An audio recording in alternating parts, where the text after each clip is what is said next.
Hello, the sun is shining, now the rain has gone, and hopefully you can hear me clearly. Everything has been turned off and back on again, so now should be working well. How to influence hearts and minds.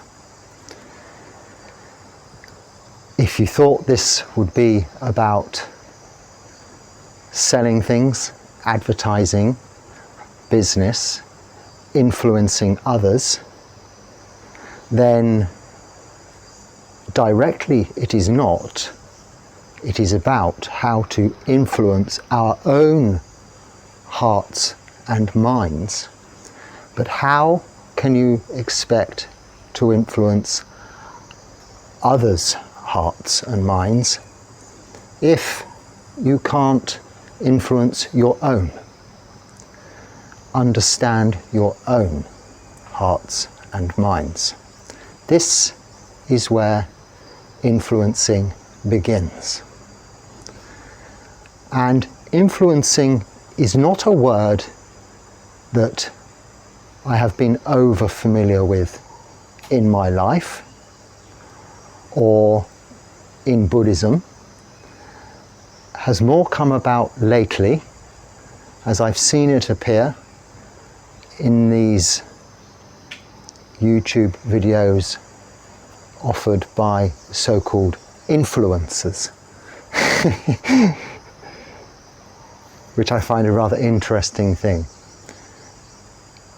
As a monk, I go about avoiding advertising, not because there's anything wrong with it, but I'm not looking to buy, acquire, or get anything.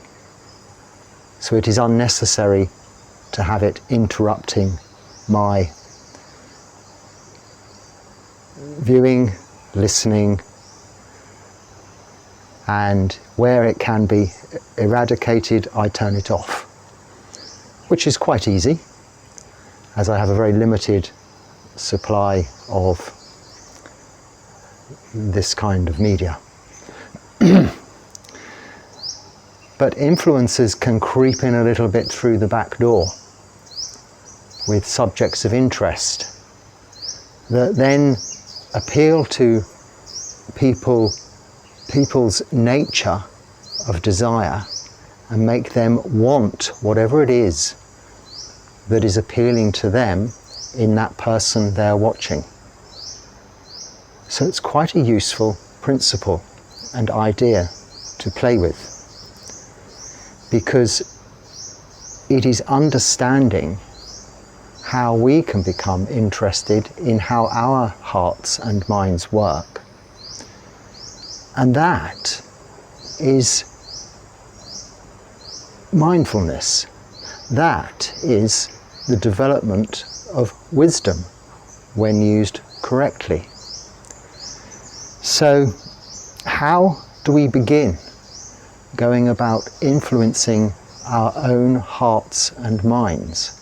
And why would we want to?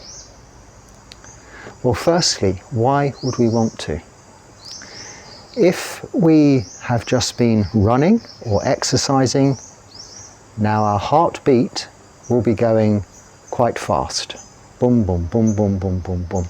Now, our heart, our physical muscular pump for moving the blood around our body to distribute oxygen, is a scientifically understood part of this physical body, as is our thinking mind or our brain, which coordinates not only that pumping heart, but also all of the other aspects of our physical bodies, and cognition, our understanding or recognition of what we are seeing, hearing, smelling, tasting, touching, and thinking, our overall experience, our experience of life.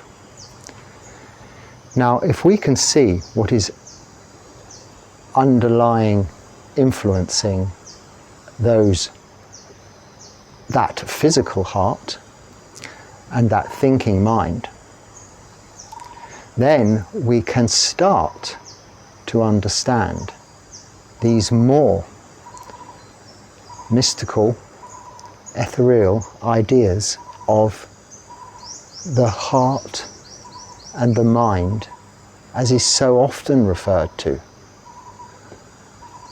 Not often do we discuss the physical attributes of the right and left ventricles, aortas, and the workings of the physical heart, this muscle.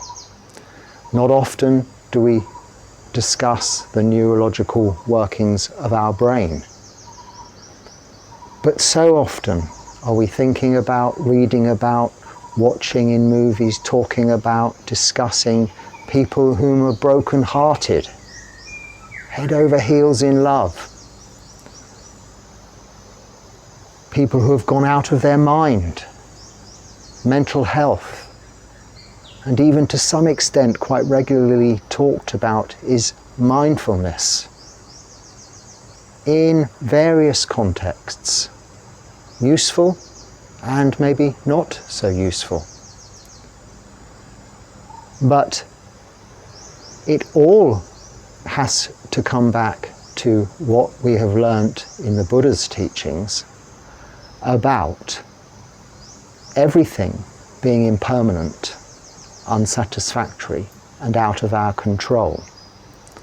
This third aspect, being out of our control, is always particularly highlighted within this experience of the body itself, which is why in meditation we like to take the body as our reference point. So if we are looking at the physical heart, for example, it is hard to know if it's beating or how quickly or slowly it is beating. We have a good idea if we have exerted ourselves, our heart's beating fast, or if we are relaxed, it is beating slow. If we are anxious, maybe the heart rate will speed up. We can, however, more visibly, more physically see and understand our breath, which is a very good indicator and reference point to see what this physical heart is doing. Because the faster our heart pumps, the quicker we breathe, the more deeply we breathe, for it to have enough oxygen to distribute through the blood around the body itself. But this is mostly, largely, out of our control, out of our control. We cannot say at any point in time, heart speed up, heart slow down. To some extent with our breath we could forcibly control it, but this would not be comfortable and not good. These physical parts of our body are out of our control. Will do as they need to do to keep us in good condition. Now likewise with our thinking mind. This brain, it's a computer, it's a processor, it is controlling everything that is going on in our bodies subconsciously. It is also taking through the senses of seeing, hearing, smelling, tasting and touching all we experience, and from past memories ascertaining as to the nature of this experience, whether we like it, we dislike it, we have no opinion of it, whether we need to be running away from it or running towards it, all of these complex issues. Most of which are likewise again in the background, going on without us having to be there and aware or controlling the process. But what we can do is influence how these hearts and these minds behave. And this is why influence is a good word. Because what we can do is alter causes and conditions that we are surrounded with, causes and conditions that we are surrounded by that affect how our hearts, physical hearts, are behaving and thinking minds are thinking. Firstly, with regards to the body, we sit and we relax.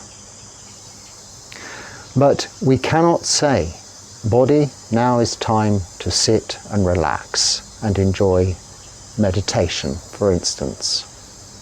We can say that, but your body won't necessarily relax. You may have a tense muscle here. You may have a fast beating heart. This is not within our control.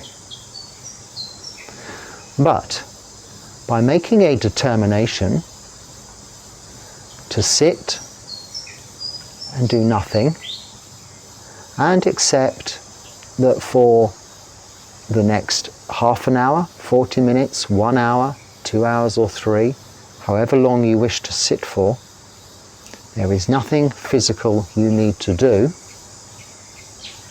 You have set the causes and conditions for your body to relax of its own accord.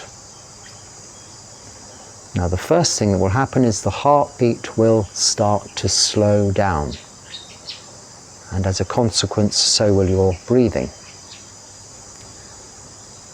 This is the first step. But then we have this thinking mind. And this thinking mind also cannot be controlled and needs to be influenced. Now, to influence the body, we've just had to sit and do nothing.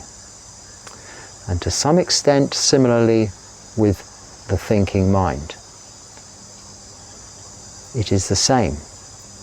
We make a determination to not think about the past, not think about the future, to close our eyes and to bring our awareness to a single thing we call a meditation object. And let's say for this purpose it is the breathing. It is a very useful meditation object because you are also in tune with your body. It is internal and it is always with you. As a valuable reference point, when you've finished meditation, when you're going about your daily activities, you always have the breath with you to bring your conscious awareness back to, even if it's just one inhalation and maybe one exhalation, that you are aware of. This mindfulness of the breath is in itself an influence on both the body, the heart and the mind. Now, how do we go about influencing all of the complex facets of that mind, that thinking mind, that brain? Because you may become very good at sitting still, full lotus, and to all intents and purposes externally appearing serene, calm, a slight smile on your face, enjoying a state of blissful serenity, peace and calm. And when you look around the meditation center, in your group meditation, you're thinking, whoa, how can those people be so calm? My mind is racing. Do you know their mind may also be racing, but you can't see that. You can only see your own. So this is where we need to address the issue of this thinking mind doing its own thing. Now there is no need, there is no point to try and stop thinking. Often it is thought that meditation is about this, stopping all thinking, emptiness, nothing going on in the mind. Well, eventually yes. When you attain to some deep levels of samadhi and even the jhanas, there will be that stage of pure conscious awareness with no mental activity and really complete seclusion from the external world and internal physical feelings and mental proliferation, thoughts, emotions, all gone. But this is much later on. Initially, when one is looking to influence the mind, you have to know what it is that it is attracted to.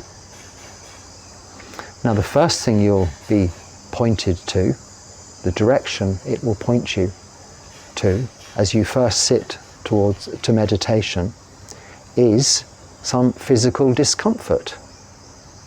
A scratch here, a scratch there, an ache, some pain, an irritation. Or it could be something sensual, a noise in the background. It could be that the lights are too bright, even with your eyes closed. Or a funny smell. Or you're too hot or too cold. All of these sensual feelings are being interpreted by the mind as reasons for you to move, to get up, to stop being still. Now, if you have a glass of water with some sand in it and you keep moving it around, the glass of water is just that, a glass of water with sand in it. If you leave it still for long enough, the sand will settle and it will become a glass of clear, pure water. And this is what we're looking to do also with our minds. But we cannot do that or expect our minds to become fully clear if we haven't gone about setting the right causes and conditions in the first place. So how do we do that? This is where we begin the process of really learning how to influence our hearts and minds, and then in turn also influence others. Because when you bring about this state of well-being, of peace, of serenity, of calmness in yourself, in your own heart and mind, others will also want that same experience of life. And even without saying anything, especially if you are living in community amongst other people or working amongst other people, without pointing anyone in any directions, so in a way, without selling, people will aspire to your behavioral patterns and even subconsciously copy, mimic, because they'll want to be experiencing the same and become like you. So this is why this influencing way of selling is such an effective method. If you then can use that to your advantage by influencing your own mind to behave calmly, peacefully, with serenity, not reacting, to each and every sensual stimulation that comes along, or physical feeling that occurs, and maintaining this equanimity throughout a short period of meditation, it doesn't need to be long, then this will build into a mind that is manageable, pliable, and able to be directed to develop wholesome mind states, and directed away from such bad influences that may create unwholesome mind states. And with wholesome mind states, you feel good. Other people's around you also feel good. So the main problem with our mind is it is continuously thinking, proliferating, having little conversations of its own, going through all kinds of scenarios about the future, worrying, regretting all kinds of things about the past. Now, none of this is actually relevant within meditation or outside of meditation, because all that is relevant is what's going on, this experience of what is here now. The past is just memory, and this is unreliable, and the future is just imagination, which is even less than uncertain. It's pure speculation.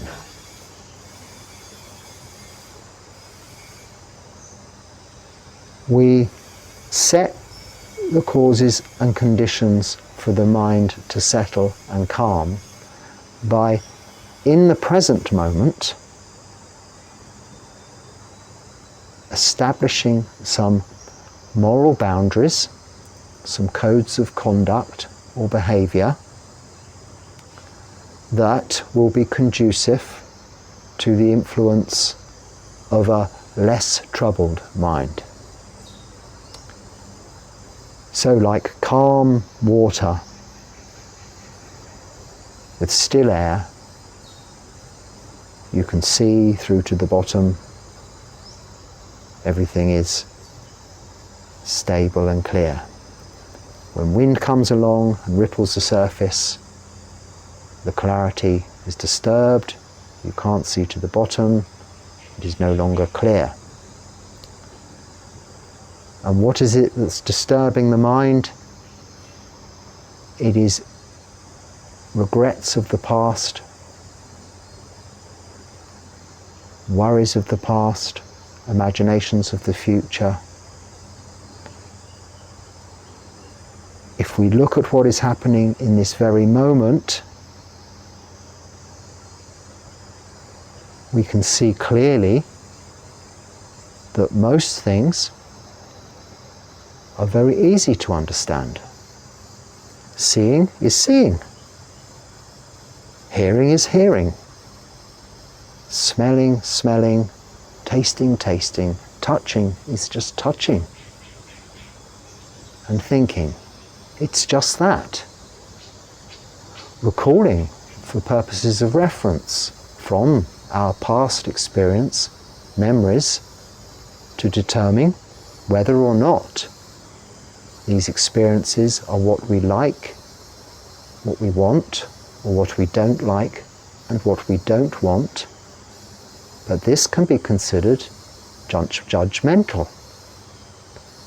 Before making that decision, you have the opportunity to look at the experience with a fresh point of view for what it is here and now. And sometimes we may project this experience into the future.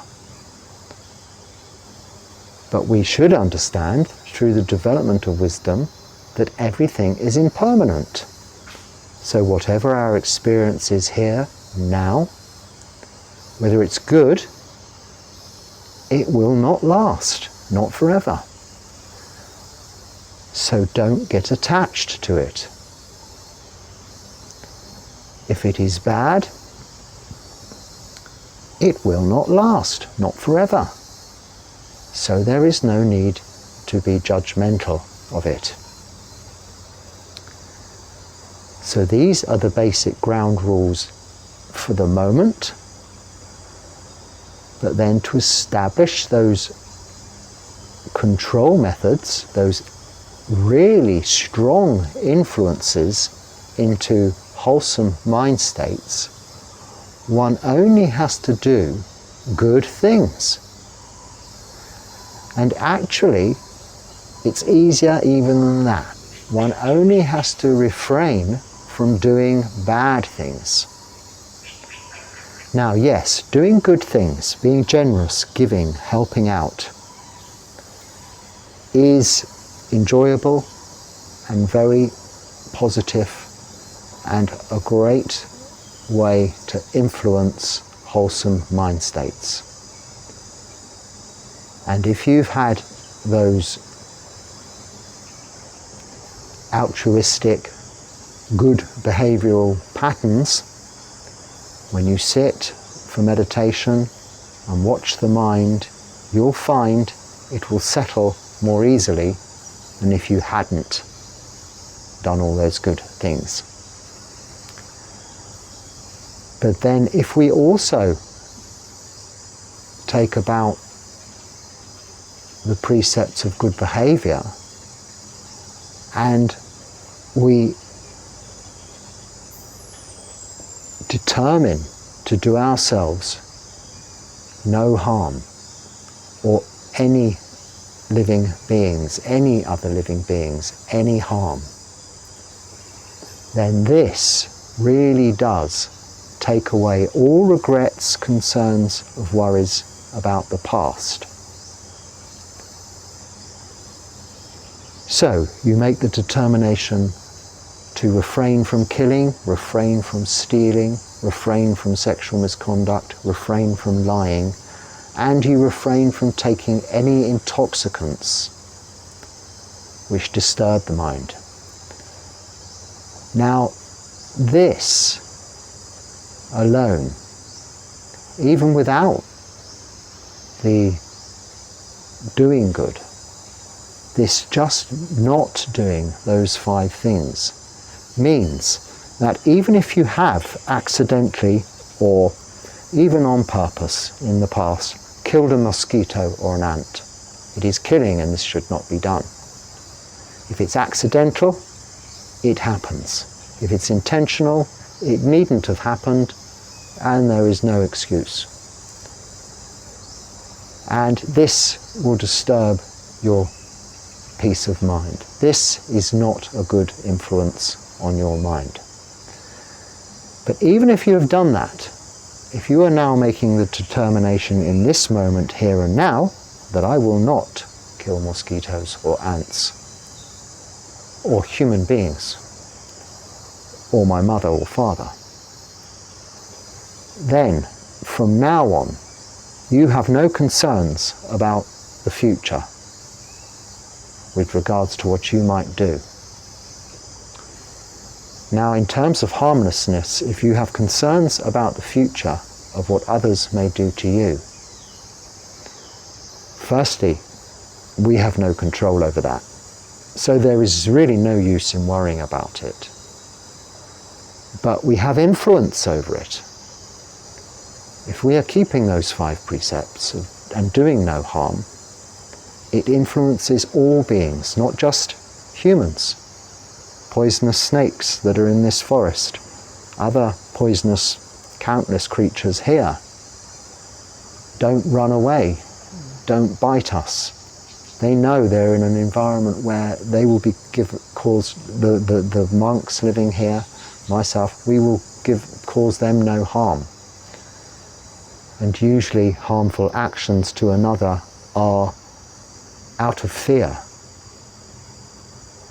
They may seemingly be through pure aggression, but underlying that pure aggression is the fear that person has of you taking something from them losing something, you affecting something of theirs, you taking away their control. But we all have our own control, or more importantly, influence. So, we influence our hearts physically and our minds, our thinking minds. But then, of course, we have these other ideas of hearts and minds. Because whilst the physical heart and the physical brain, the mechanical, muscular pump and the neurological makeup of this organic computer are very well and scientifically understood in this day and age, and can be taken apart and repaired and bits replaced and all kinds of things. Where is this mind that we talk about? And where is this heart that gets broken when you're so in love and that person no longer loves you? That isn't this piece of meat here, or this gelatinous substance here. When you go out of your mind, are you going anywhere? You're really still here. But this is more what we call the heart mind. And we can call the heart mind in the Pali word, the word we use in this tradition is chitta. And this is also referred to here as puru, the knower, what knows. And this is also affected by influence. Now you may have heard of this word kilesas, or defilements. These are our underlying natural, not necessarily always immoral or unwholesome, but desires that control us.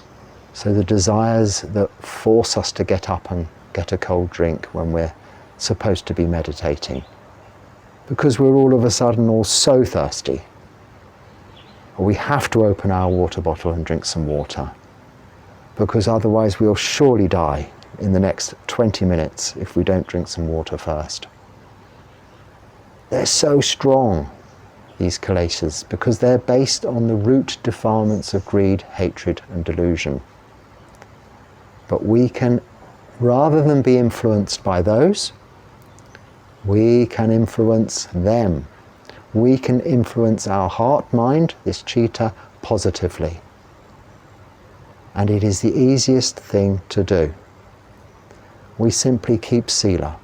5 rules, precepts: no killing, no stealing, no sexual misconduct, no lying, and no taking of intoxicants. And we sit and we meditate and watch, observe the physical body and the mind. It may be thinking quickly at the beginning, and your heart may be beating quickly when you start meditation also. But give it time. Just simply watch the gentle action of breathing in and breathing out, and notice how the heart, firstly, the heart or the breathing slows down. Notice when the breath is deep, shallow, long, short, slow, fast. It's indicative of this heart and your body. And as it settles, those aches and pains will reduce. Your body will cool or warm. It's very well thermostatically controlled. It will acclimatise to a comfortable state. And not far behind it will be the thinking mind.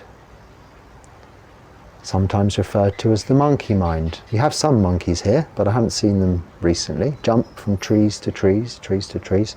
These are like the thoughts in our mind, jumping from one thing to the other to the other. Just let it, it's okay. They'll settle down, those monkeys will settle down, those thoughts will settle down. As your mind jumps on, think of it like the railway station and you're sitting on the platform, all these thoughts are like the trains coming through. And occasionally you'll get on a train and you'll end up at another station, another platform completely. It could be some long, long distance before you really realize you've jumped on a thought and gone through one place to another place to another place, like links, link, link, link, link of a chain. When you remember, take a breath and watch the breathing in, watch the breathing out, and just let it be. Don't try and relax. You can't make your body relax. It will relax of its own accord. Like when you go to sleep at night, it just happens of its own accord. And similarly, don't try and stop your thinking. Just stop and watch your thinking. And soon the thinking will slow. And as the thoughts slow, the bodily feelings settle like sand in water, you will start to see clearly.